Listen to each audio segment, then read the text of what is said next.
Hi folks, I'm going to show you a short video and then with an explanation. I want you to stick around to show you how this man using this tool can save you thousands of dollars when you need home sewer repair replacement work done.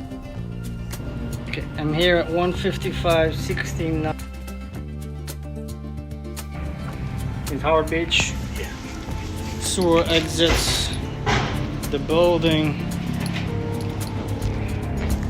going straight, makes a right turn approximately 15 feet out from the trap, going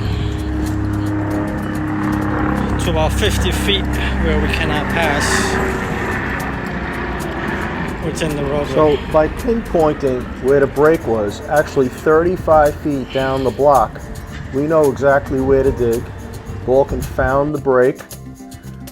There was extreme groundwater, which went, at one point we allowed it to go down the city riser connection.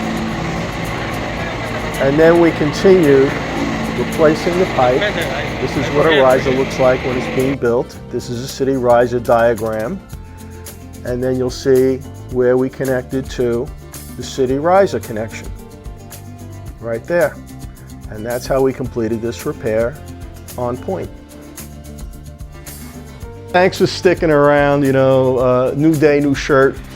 In this particular case, what you just watched, it's not just that we saved the homeowner thousands of dollars because we properly located the sewer. That's usually the case. In this particular case, the city sewer was 31 feet deep, under about 20 feet of groundwater. The job would have been actually not doable. If we didn't find the connection and find the pipe and do the repair, if we would have attempted to connect them to that city sewer under 20 feet of groundwater, the job basically could not have been accomplished. It just couldn't have been done. So that's why you really can trust us to pinpoint your problem and repair your sewer in the most cost-effective way. Thanks for watching.